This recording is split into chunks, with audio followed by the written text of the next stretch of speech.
ನಮಸ್ಕಾರ ಸ್ನೇಹಿತರೆ, ನಾನು ಕಾರ್ಬಲ್ಲಿ ಜಗದೀಶ್. ಸ್ನೇಹಿತರೆ, ಬನ್ನಿ ಇವತ್ತಿನ ವಿಡಿಯೋದಲ್ಲಿ RCB ಮತ್ತು GT ಮೊದಲನೇ ಕ್ವಾಲಿಫೈಯರ್ ಪಂದ್ಯ ಏನಿದೆ, ಅದರ ಬಗ್ಗೆ ಹೈಲೈಟ್ಸ್ ಏನು, ಮತ್ತು ಈ ಮ್ಯಾಚನ್ನ ಯಾರು ಗೆದ್ದರು, ಯಾವ ಥರ ಇಂಟ್ರೆಸ್ಟಿಂಗ್ ಆಗಿತ್ತು ಅನ್ನೋದನ್ನು ಪೂರ್ತಿ ಮಾಹಿತಿ ಈ ವಿಡಿಯೋದಲ್ಲಿ ನಾನು ನಿಮಗೆ ತಿಳಿಸ್ಕೊಡ್ತೀನಿ. ಅದು ಸ್ನೇಹಿತರೆ, ನಿಮಗೆಲ್ಲರಿಗೂ ಗೊತ್ತಿರ್ಬೋದು, RCB ಮತ್ತು GT ಕ್ವಾಲಿಫೈಯರ್ 1 ಮ್ಯಾಚು ಇವತ್ತು ನಡೀತಾ ಇದೆ.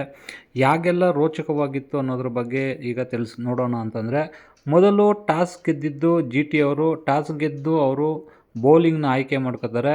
ಬ್ಯಾಟಿಂಗ್ಗೆ ಬಂದ ಕಿಂಗ್ ವಿರಾಟ್ ಕೊಹ್ಲಿ ಮತ್ತು ವೆಂಕಟೇಶ್ ಅಯ್ಯರ್ ಅವರು ಉತ್ತಮ ಆರಂಭಿಕವಾಗಿ ಸ್ಫೋಟಕವಾಗಿ ಬ್ಯಾಟಿಂಗ್ ಸ್ಟಾರ್ಟ್ ಮಾಡ್ತಾರೆ ವೆಂಕಟೇಶ್ ಅಯ್ಯರ್ ಅವರು. ಆದರೆ ಇದು ತುಂಬ ಹೊತ್ತು ಆಗಲೇ ಇಲ್ಲ. 2ನೇ ಓವರ್ ಕೊನೆಯ ಬಾಲಲ್ಲಿ ರಬಾಡಗೆ ಔಟಾಗಿ ವೆಂಕಟೇಶ್ ಅಯ್ಯರ್ ಅವರು ನಿರಾಸೆ ಮೂಡಿಸ್ತಾರೆ.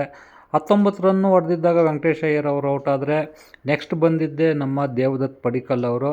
ದೇವದತ್ ಪಡಿಕ್ಕಲ್ಲು ಮತ್ತು ಕಿಂಗ್ ಕೊಹ್ಲಿ ಇಬ್ಬರು ಜೊತೆಗೂಡಿ ಒಂದು ಒಳ್ಳೆ ಪಾರ್ಟ್ನರ್ಶಿಪ್ನ ಬಿಲ್ಡ್ ಮಾಡ್ತಾರೆ. ಆದರೆ ಇವರಿಬ್ಬರು ತುಂಬ ಚೆನ್ನಾಗೇ ಆಡ್ಕೊಂಡು ಹೋಗ್ತಾ ಇರಬೇಕಾದ್ರೆ 9ನೇ ಓವರಲ್ಲಿ ಜೇಸನ್ ಹೋಲ್ಡರ್ ಬಂದು ನೋಡಿ, ಅದೇ ಓವರಲ್ಲಿ ವಿರಾಟ್ ಕೊಹ್ಲಿನ ಔಟ್ ಮಾಡ್ತಾರೆ. ಮತ್ತೆ 2 ಬಾಲ್ ಆಡಿ ಅದೇ ಓವರ್ನಲ್ಲಿ ದೇವದತ್ ಪಡಿಕ್ಕಲ್ ಕೂಡ ಔಟಾಗಿ ಮ್ಯಾಚ್ಗೆ ಒಂದು ಬ್ರೇಕ್ ಹಾಕ್ತಾರೆ. ಏನಪ್ಪ ಮ್ಯಾಚ್ ಹಿಂಗಾಗೋಯ್ತಲ್ಲ, ಇಷ್ಟು ಬೇಗ ಇದ್ದಕ್ಕಿದ್ದಂಗೆ 2 ವಿಕೆಟ್ ಒಂದೇ ಸತಿ ಬಿದ್ದಾಯಿತು. ವಿರಾಟ್ ಕೊಹ್ಲಿ ಔಟ್ ಆಗಿದ್ದ ತಕ್ಷಣ ದೇವದತ್ ಪಡಿಕ್ಕಲ್ ಕೂಡ ಔಟ್ ಆದರು ಅಂತಂದ್ಬಿಟ್ಟು ನೋಡ್ತಾ ಇರಬೇಕಾದ್ರೆ ಆಗ ಬಂದಿದ್ದೆ ದೇವದತ್ ಪಡಿಕ್ಕಲ್ ಔಟ್ ಆದಮೇಲೆ ಕೃಣಾಲ್ ಪಾಂಡ್ಯ ಮತ್ತು ರಜತ್ ಪಟಿದಾರ್ ಒಂದು ಒಳ್ಳೆ ಪಾರ್ಟ್ನರ್ಶಿಪ್ ಬೇಕಾಗಿತ್ತು. ಹಾಗೆ ಅವರು ನಿಧಾನಕ್ಕೆ ಸ್ಲೋವಾಗಿ ಆಡ್ಕೊಂಡು ಹೋಗ್ತಾಯಿದ್ರು.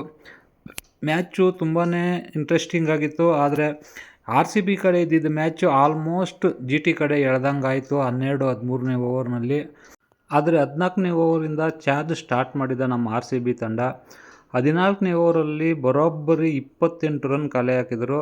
ಹಾಗೆ 15ನೇ ಓವರ್ನಲ್ಲಿ ರಶೀದ್ ಖಾನ್ ಬೌಲಿಂಗ್ ಮಾಡೋಕ್ಕೆ ಬಂದರು. ರಶೀದ್ ಖಾನ್ ಕೂಡ ಒಂದು 2 ಸಿಕ್ಸರ್ ಹೊಡೆದು ರಜತ್ ಪಟಿದಾರ್ ಅವರು ಆ ಓವರಲ್ಲಿ ಕೂಡ 22 ರನ್ ಕಲೆ ಹಾಕಿದ್ರು.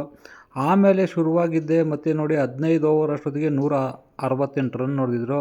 ಇನ್ನು 5 ಓವರಲ್ಲಿ ಎಷ್ಟು ರನ್ ಹೊಡಿತಾರೆ ಅಂತ ನೋಡಬೇಕಾದ್ರೆ ಮತ್ತೆ ರಜತ್ ಪಟಿದಾರ್ ಬೆಂಕಿ ಥರ ಬ್ಯಾಟಿಂಗ್ ಆಡ್ತಾಯಿದ್ರು.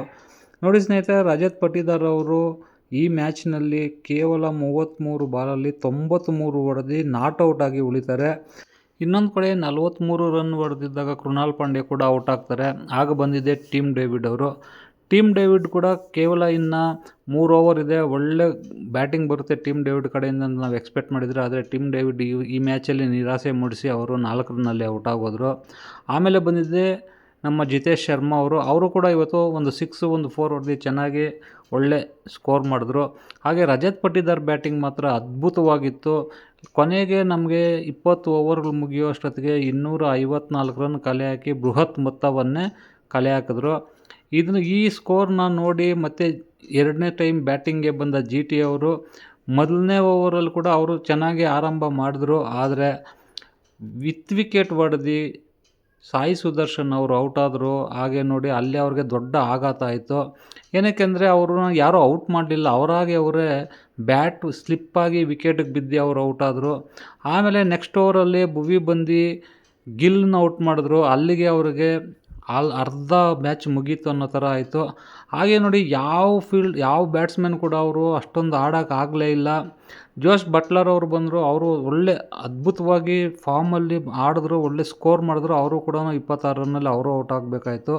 ಆದರೆ ಕೊನೆಗೆ ತೆವಾಟಿಯ ಮಾತ್ರ ಅವರೊಂದು ಹಾಫ್ ಸೆಂಚುರಿ ಮಾಡಿ ಅಟ್ಲೀಸ್ಟ್ ಒಂದು 160ರ ಗಡಿ ದಾಟೋ ಹಂಗೆ ಆಯಿತು. ಕೊನೆಗೆ ನೋಡಿ RCB ತಂಡ 166ಗೆ GT ಅವ್ರನ್ನ ಆಲ್ ಔಟ್ ಮಾಡಿ ಕೊನೆಗೂ ಫೈನಲ್ಗೆ ಪ್ರವೇಶಿಸಿದೆ. ಸತತವಾಗಿ 2ನೇ ಬಾರಿ RCB ತಂಡ ಫೈನಲ್ಗೆ ಹೋಗಿದೆ. ನೋಡಿ, ನಮಗೆಲ್ಲರಿಗೂ ಹೋಪ್ ಇದೆ ಈ ಸತಿನೂ RCB ಕಪ್ ಗೆಲ್ತೈತೆ ಅಂದ್ಬಿಟ್ಟು. ನಿಮ್ಮ ಅನಿಸಿಕೆ ಏನು ಅನ್ನಿಸ್ತದೆ ಅಂದ್ಬಿಟ್ಟು ಕಾಮೆಂಟ್ ಮೂಲಕ ತಿಳಿಸಿ. ಜೈ RCB.